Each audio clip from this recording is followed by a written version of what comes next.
Shall I start? Good evening, ladies and gentlemen. We welcome you to the In Conversation with Khairi Beshara, Jury Chairman, International Competition. He is considered as one of the directors who redefined realism in Egyptian cinema in 1980s. He is also one of the first Egyptian and Arab directors to venture into digital filmmaking in late 1990s. Beshara's Houseboat Number 17 was the first Egyptian film to premiere at the Rotterdam International Film Festival. So I welcome all of you to the In Conversation with Rasul Bogati. Check. Hi. Check. Is everybody in? People who are like in the fringes. People, I am one of those unscrupulous guy who couldn't turn up here on time, and I have to leave tomorrow because I'm currently mixing a movie, and I wouldn't be here for the best part of the festival. I apologize on behalf of all the Malayalis. I studied in the city. I have a house here now. And Khairi was very kind enough to take me to one of the best Indian joint in Egypt and fed me Indian food. And I told him, like, this is nothing. You come to India, we'll give you Indian food. All those big promises I have made. Nevertheless, with all that, what we have today amongst us is one of the foremost filmmakers of our time. Not just for Egyptian cinema, for the world cinema. In the 80s, he started his filmmaking career. He's one of the foremost proponent of neo-realistic cinema in Egyptian cinema. He is revered quite like Satyajit Ray in the Egyptian cinema. And some of his best work has come out of his life in Egypt. And I want to throw some light, I would like you to throw some light to the work of, you as an artist, because I'm coming from a very popular perception outside, rest of the globe. When I say rest of the globe, there are places where people propagate that in Islam, cinema is banned, it's haram, and activities in cinema is considered to be unreligious. And here we have, some of the best known filmmakers come from the Arab world. If you take last 20 years of Arab cinema, the world knows the Arab cinema as Iranian cinema. But to my utter surprise, last year, I found that there is a huge world of Arab cinema other than Iranian cinema. Where you belong is Egyptian cinema. There's films from Tunisia. There's film from Sudan, and a host of Muslim countries. And I realized that the most of the extremism is fought by Muslim Islam. Extremist Islam is being fought by the Muslims in their own land, which is very, very little comes out, in discourses, discussions, news, but there is a whole world open to it, and I would like you to throw a little bit of light into your work as an artist in a Muslim country, your work as, how do you find yourself an artist in rest of the Islamic state, and an artist in general. You're a person who traveled rest of the world. He's worked in Poland, studied, did you assist Zanussi? Śliszewski. And so a whole lot of things. He's a man of great knowledge and experience, and man of other voice. I'll come to that later. Sir, please. Thank you.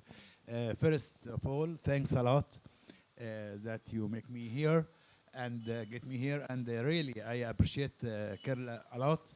I feel my spirits up to the sky, and maybe after sky, over sky. Really, I love so much your city, the people here so much, and I enjoy my being in the festival.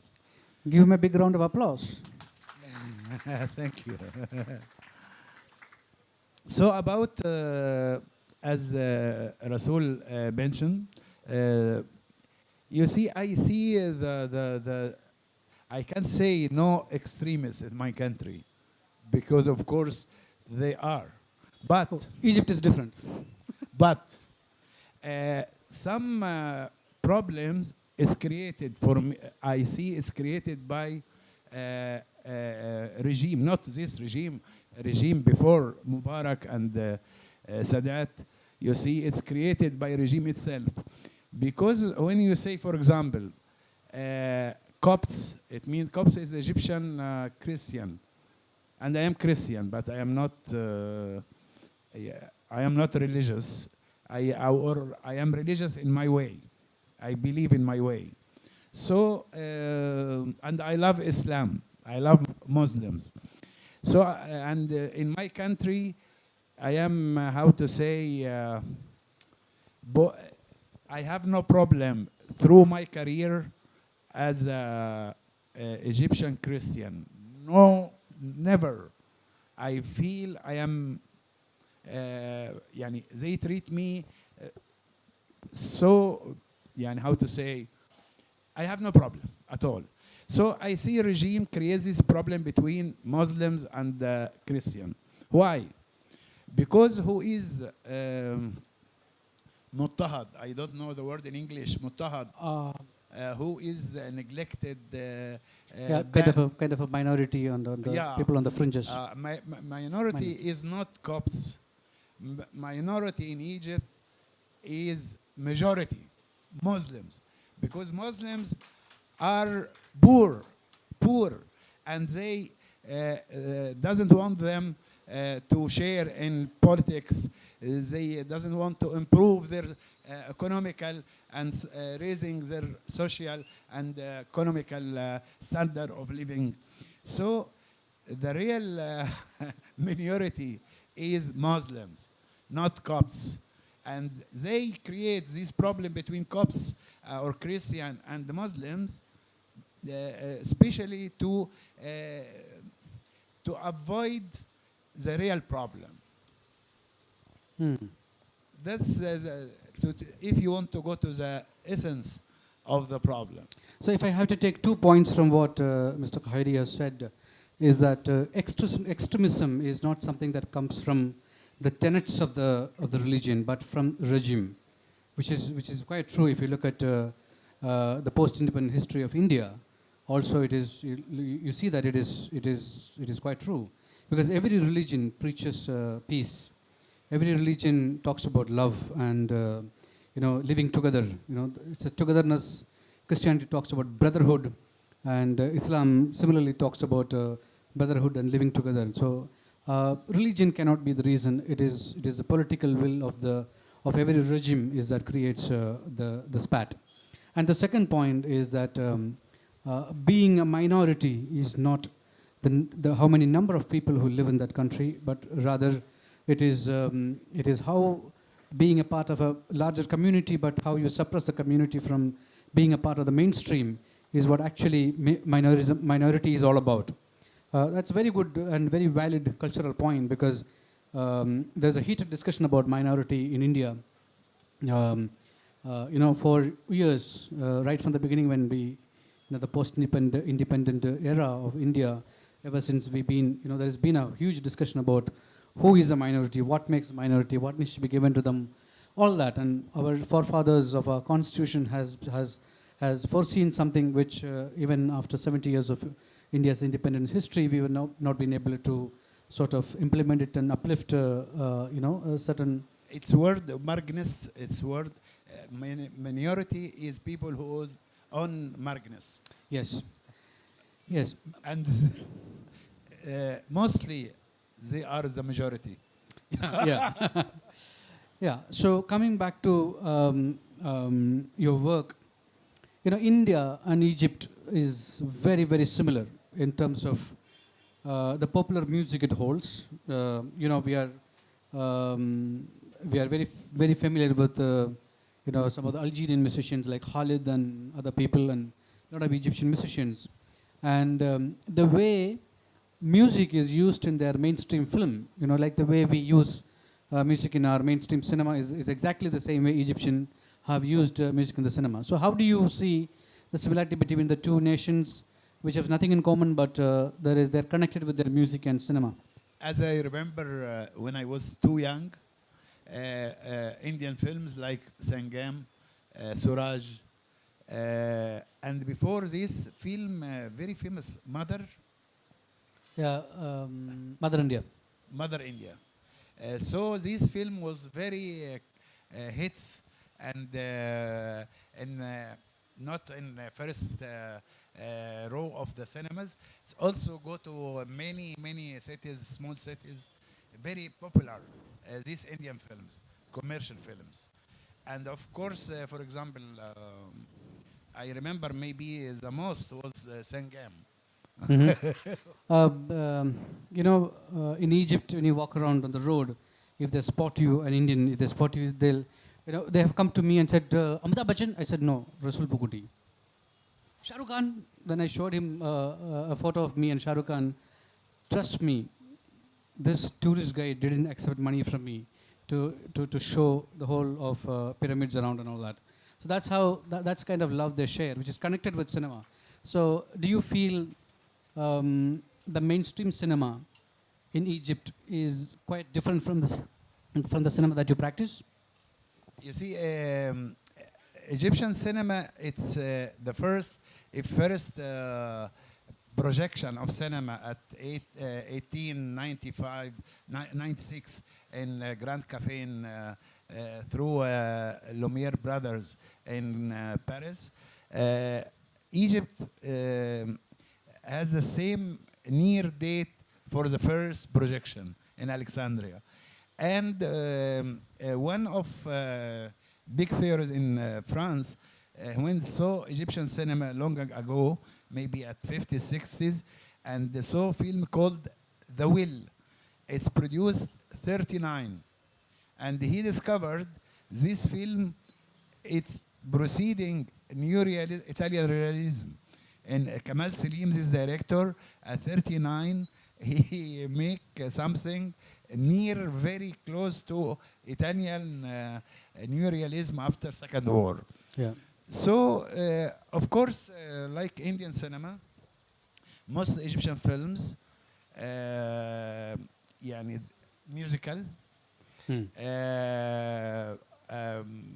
most comedian, and I think يعني you can see the root of two cinemas, but of course the situation of Indian cinema now, it's far of Egyptian cinema. It's now The good old Egyptian cinema. yeah, It's a big industry. Egypt cinema now go full decline. Okay. You know that in Egypt there are huge stars, not just cinema stars, and musicians, composers, and singers. They're very huge there. You know, unlike in India where we have very little, musicians as stars. We have more film. You know, we associate film stars with the music that they produce. Is that is that something that helping the music industry versus the film industry? You see, quality also. Yani, for example, my son is working in the United States. He's a professor in psychology. He and his wife is Chilean. They love Shah Rukh Khan. يعني and maybe first time I heard about Shah Rukh Khan from him, you see. And my wife is Polish, also saw most of his films in United States. I'll tell Shah Rukh this and I'll convey this to him. Coming back to your work, what do you think is the reason? See, the neorealism is like a post-Second World War. Neorealism caught up in Italy and it's spread all over to Brazil, to all the other countries. And 50s and 60s of Indian cinema also saw that huge change in the way films are looked at. But it took quite a few more years to come into Egyptian cinema. like in the late 70s and 80s. I mean 80s, mostly 80s because you started it. So what do you think is the reason so it got so delayed, like a movement that swept the world and world cinema? What do you think is the reason why it took so long to come to Egypt? Because the industry itself, you see, film school in Egypt established at 59. Then the first new generation from film school finished at 63. The year where I studied, I am the fifth generation of film school. Then at the beginning, newcomers who studied cinema, because most of famous film director, of course, they didn't study cinema. They saw us that we are like aggression to in this industry. It took time till we have chance to get our place. You see, for me, when I studied cinema, it's the same. For example, if when I hear Scorsese, because he finished the year before, it's the same.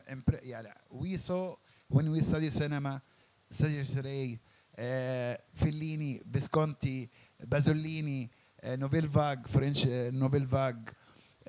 We are.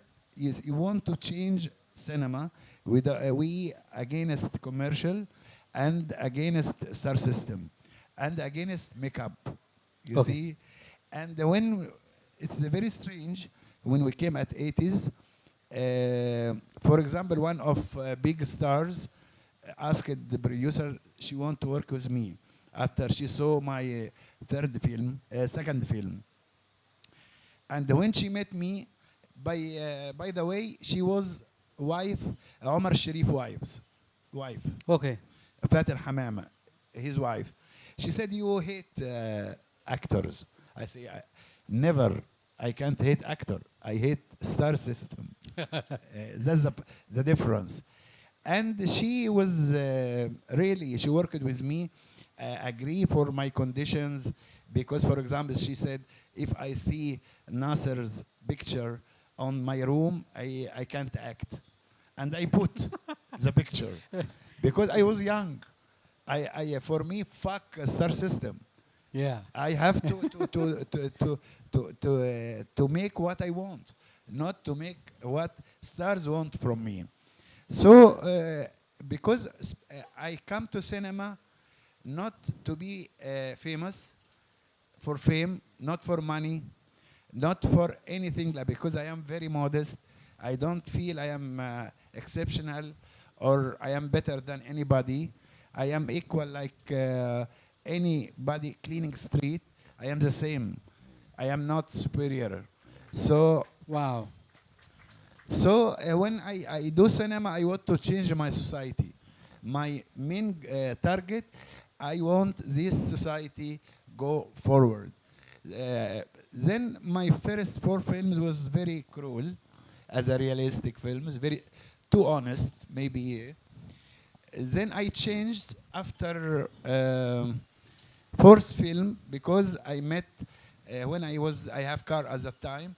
One in traffic light say, I saw your film, it's beautiful, but I had a heart attack. Then I went to house. One audience, I make for him heart attack because my film, I want to agitate. I want to make revolution. Then I feel guilty. And I change from, after these 4 films, from new realism to films very Fox. The same message, but I have music, songs, comedy, fantasia, you see. Then people, and this film which make hit, you see, and good. And so you made a point that you wanted to make films that would change the society. So how do you place yourself in the argument, art for art's sake and art for society's sake? How do you place yourself in this argument of art for art's sake and art for society's sake? I respect art for art sake. It must be because it changed industry itself. Mhm. And very important because we are talking about cinema. Cinema it's full of variety. You can say that's the cinema. This is cinema. No way to say that. Cinema is something so wide. So this film, artistic films, for art's sake, it's very important. Maybe it's a limited audience, very limited, and very special channels, but very important because change cinema itself. I remember sometimes Lelouch. It's a very strange. Lelouch is not so mature as a film director, but he has very interesting eyes because he is a cameraman, cinematographer. When he make film at 60s, he make shock for all big directors over all the world. They imitate him because he shot with telephoto and make specific visual. He it's not good example for film art for art's sake, but how cinema film can change inside the industry itself. Mhm. But I like my film to reach audience Mhm. because if I want to change, must my movie reach the people. Reach the people. Interesting. Like Ghatak said, I would choose an art form. One of the foremost filmmakers. There are two schools of filmmaking in India. One is Satyajit Ray's school of filmmaking, and the other is very potent, very revolutionary filmmaker from Bengal, West Bengal again. Same land as Satyajit Ray, Mr. Ghatak. Ghatak said, I am not attached to cinema. Tomorrow, if my films are going to be watched by more people, I would move into that medium. So he was never averse to working in television. He said, if I can reach out to more people, I would go and work in television. So as film students, we all got really, offended by his statements, because we thought like cinema and the silver screen and the frames that belongs to us. Now, you are one of the artists who always negated your own work. Like the films that you did initially, you negated that in your later work. So, is it negating one's own position when you are an artist in a very vibrant society important? Say it again. Like, you are one of the artists. You are the main person who is against you. So the films that you made in the initial part of your career, you have, completely gone completely the opposite direction with your films on the later year of the part of your career. So, are you your biggest critic? You see, how critics, for example, when I have a turning point in my career, a film called The Crab, Kaboria in Arabic, and the private was very crowded, and film directors from all generations, from Yusuf Shaheen, and after the film released in private, they run, doesn't want to face me, and like I make a crime, big crime. And this film, later, they say it's experimental film. And when has a hit in cinemas, big hit, they say it's commercial. So I don't, you see, I against not, I against myself sometimes. I think most of the time. Yeah, most of the time. I want to Knowing you. feel that I am still young. I am not old. I fighting surviving anti-age. He's not old. He's just 70 plus. Not old. He's the youngest man of world cinema.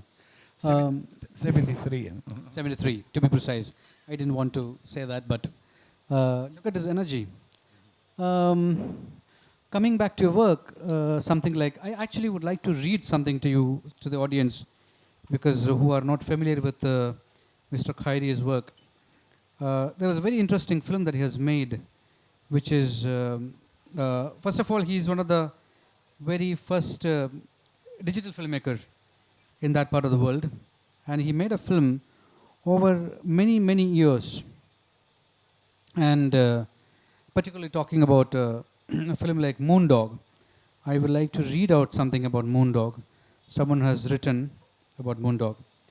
Moondog is a docu-fiction about the disappearance of Egyptian filmmaker Khairi Bashara, his subsequent transformation into a dog, and his son's Robert search for him. If this reminds you of G. Aravindan's Kumati, no surprise. The documentary part deals with Khairi's family, his daughter's wedding, his wife's depression, his nephew's anger, his son-in-law's geekiness, his late brother-in-law's wisdom, his son's strangeness, his sister's workaholism, his niece's Americanism, and an Egyptian-American taxi driver's tale. The fictional part deals with Khairi's alter ego. Moondog, we experience almost everything here, from the dog, the Moondog, point of view of rendering this whole section existential. We meet Maria, an illegal Colombian immigrant, Danny Space, a homeless drunkard, Olivia Powers, a posh drug addict, Tito Burns, an effeminate hairdresser, Sophia Burns, a pious gallery owner, Jonathan Goldwyn, a homosexual painter, and Dimitri, a Russian drug dealer, among many other interesting side characters. The film takes place largely in the United States, but in Khairi Bashara's United States. Space is fluid because it's inner.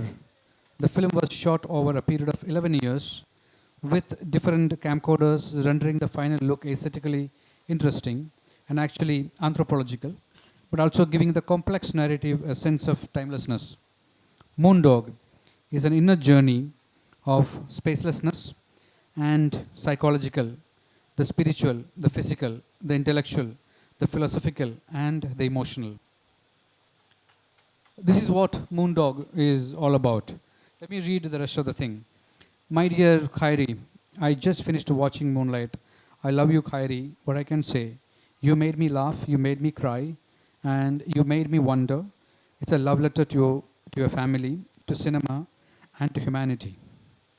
And I'm not exaggerating when I tell you I couldn't stop my tears in most of the movie. Your spirit is so beautiful and powerful. It penetrates you very gently and effective. I am very proud knowing personally such a great artist and humanist like you. Thank you for giving a movie like Moondog. I keep you in the liberty. Big, big hug. Now, that is the effect of one of his most celebrated work, mostly in the digital domain. Why did you make a film like Moondog? Starting 2000, I finished 2012. It's take such long time, but it's not continuous. When I can go to America, I shoot. It means I shoot twice every year. For some days in every month. So it's take this such long time, and of course it's for example, a husband of my sister died, and I am as a dog. I went to his cemetery, then and my son was young, and the film you see him, it's timeless. Yani I am so free, and because it's my money, I destroy my savings. Then I am free to do what I want. Now, what interests me in the film is that you have taken you and your family and your relationships, talk about Egypt and the society, and you've met people you otherwise don't meet in the US when you're an outsider. You met up with those people and you portrayed a US which is rightly said Heidi's United States. So why would you choose something like that? Why would you like there's a saying in Malayalam that you don't wash your linens, dirty linens in public, you know. So why would you do that as an artist? Do you think that by doing so, you are refining yourself? No, it's I mean, I wanted to know what is the artistic intent intent. behind making Moondog. Catharsis. It's catharsis. Why do you think your catharsis is is important I was for an Egyptian society? no, I don't think about the audience at that time. Okay. About my catharsis and salvation myself. Mhm. I am restless, and I decide at 96. I done 2 films, fiction, and I won Silver Pyramid at the Cairo Film Festival, and I decide to disappear, not to make films anymore. I was very tired, and after 3-4 years, I began a digital revolution. Mhm. Then I updated my knowledge Mhm. strongly about digital, and I started from Paris shooting this film Mhm. without a script with my family. Mm. No intent, artistic, no intent, maybe only personal intent that I want to show what I have, my sufferings. I want to liberate myself. Mhm. Have many pains, Mhm. and I want to be happy again. You see, so it's adventure, and they sometimes see me in Egypt as a mad film director because I like adventures, and in these adventures, because I am restless, when I have saving, I destroy saving, and I start. Yeah, for example, I don't need immigration. Mhm. But I did because I need adventure. Maybe it's subconscious. I am surviving anti-aging. All the time I want to feel. When I did Moondog, I have birthday at Washington DC, 54. Mm. You see, and I have camera and I run after the dog, free dog in streets. So that's my life. I can't stop a routine life. I can't. I'm not looking for a stable life. Mhm. I want something. How to say, like earthquake moving me.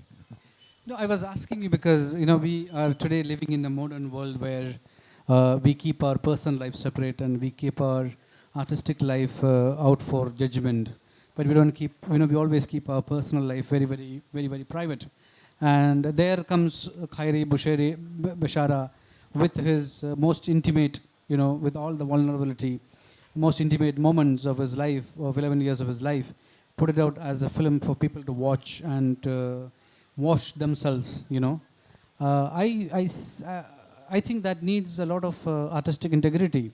That was the reason why I asked you that question. Ki, why is it so important for an artist to go through something like that?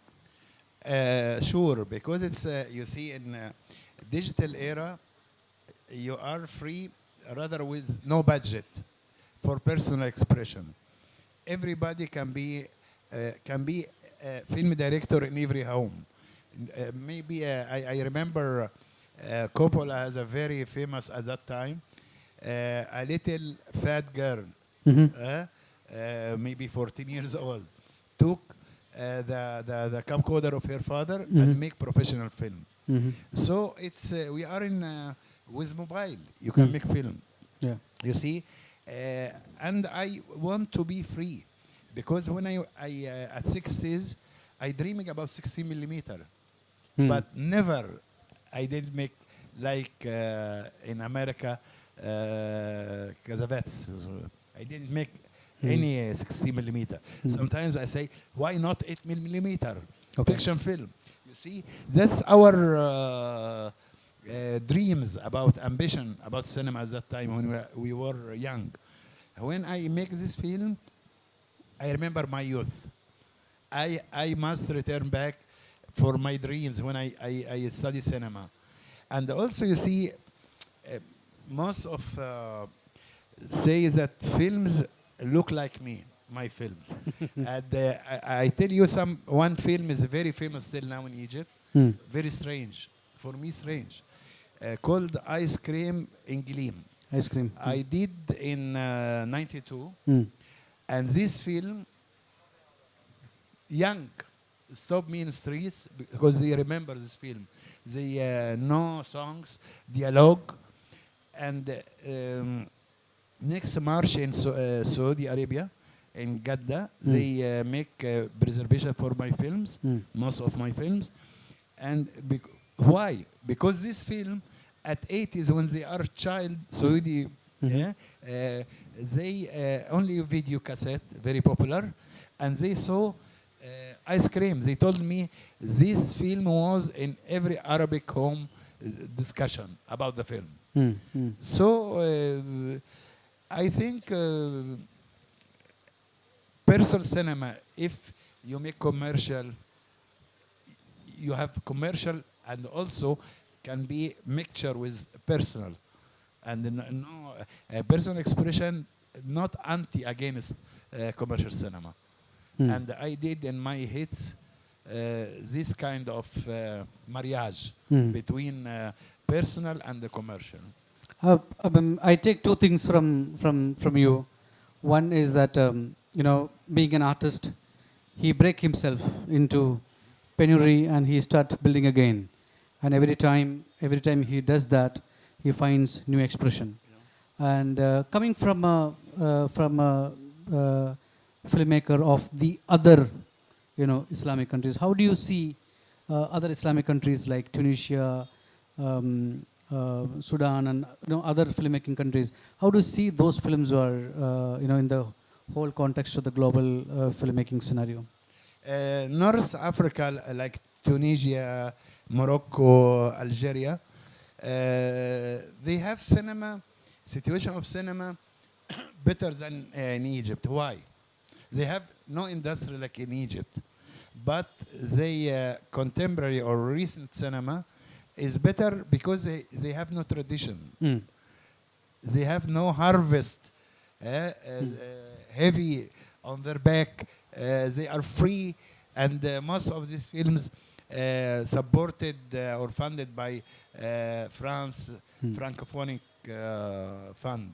So they are free to say what they want to say in a way they like to say. And films of resistance from Lebanon? Only you have one director called Ziad Doueri. He made Western Beirut, and Nadir Lebki, very famous. But you have not like North Africa. It's not strong like North Africa. Okay. Let me just sum it up. I can, if you would like to ask some questions, I can take a couple of questions from the audience. Just to sum it up, here is a man in his 70s, was the most young and jubilant, in the forefront of digital technology, using filmmaking in digital. I remember, before Manikal died, he said something very, very interesting about onslaught of digital technology. He said, people will start writing with camera, not with pen anymore. I think that's the beauty of digital being what it is today, and it has the great power to turn cinema into a great democratic medium. And Khairi, even at this age, he's been in the forefront of it, and I'm very happy and proud and feel privileged to introduce him to India, to Kerala, to the most film-loving delegates. Thank you, Khairi Saab, for being here and gracing with this country with your presence. I appreciate that I am here through you. Any questions? Yes, please.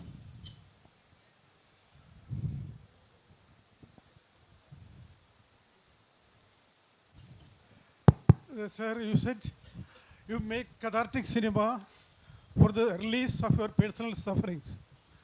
It was Theodore Adorno who said, art is the sedimentation of human miseries. Do you endorse that view? Because you said you release your sufferings through cathartic cinema. It is a sort of catharsis for you, a visual catharsis. Yeah. I don't want to bother you with my personal history, but it's a long history. You see, how I say to you, I don't know who I am. For a long time, I know what I want. But when I speak about myself, I am Christian in ID. But I named myself in film Ahmad. So, because Ahmad and I the same. One day I awoke and I found I am Christian. I was nobody disturbed me to know I am in my country. They love me. Sorry to say that, but I with myself I am Christian. Why? I don't feel I am Christian. I am Egyptian.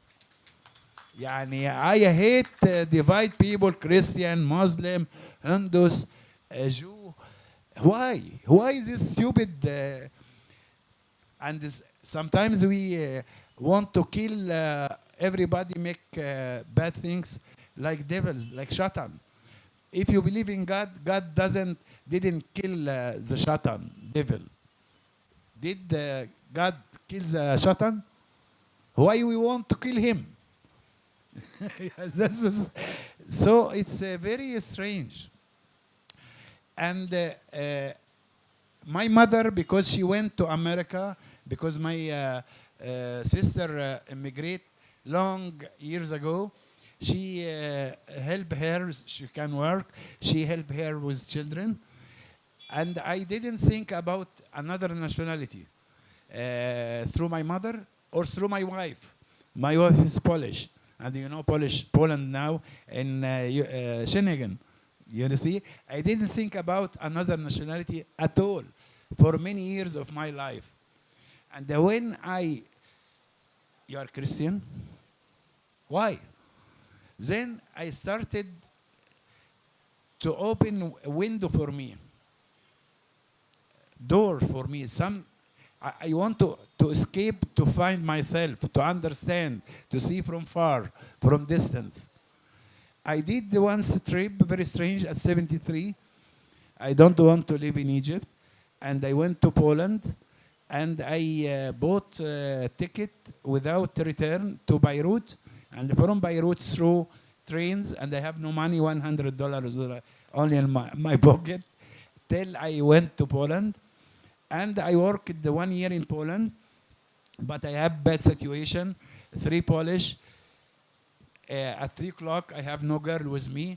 Beat me, you Arab, you big, you come for our girls. And 3, I can't fight 3. I am not Bruce Lee. So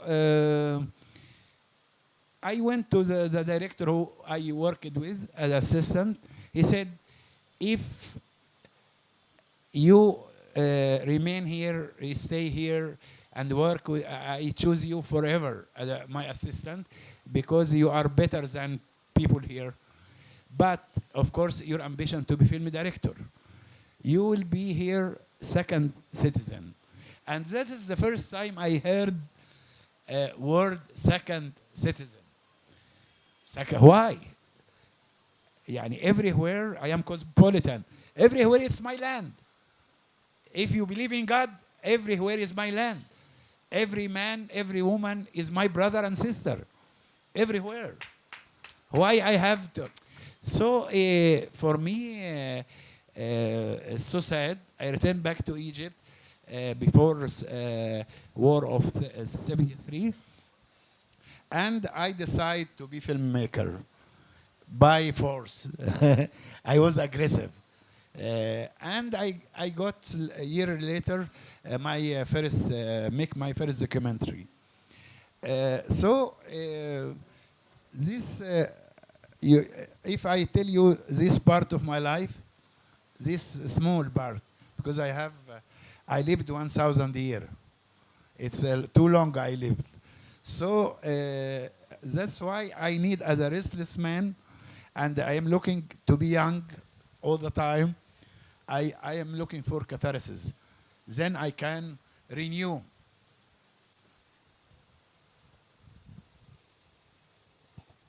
I can very well relate to his term. I am wanting to be young, you know.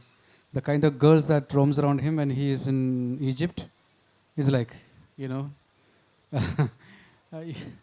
like you can figure out how celebrated he is. And any more questions? No.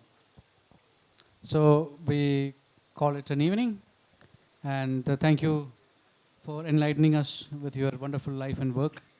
And yeah, you need to be hungry to be an artist. If you're not hungry, break everything and go. Really, I love too much Rasul, and every Egyptian love Rasul. Oh, Really, in El Guna we have spent together with our colleagues in jury. Very beautiful. And if you read follow in secret our posts, we can't be far from each other. From Australia, Lebanon, Egypt, India, Moscow. Sydney. Yeah. We are very fall in love together. Thank you, Rasul. Film connects, you know. It's one medium that there's no national borders. Everything merges and we become one. And the darkest room, we cry at the same emotion, we laugh at the same joke. It's a great leveler. I'm happy to be in this field. And I want to also say, has a very amazing, beautiful wife, Shadia. Oh, thank you. I will tell her that you have publicly declared and she shouldn't feel bad about it anymore. Okay, thank you, sir. Thank you for being a wonderful host, and love you all.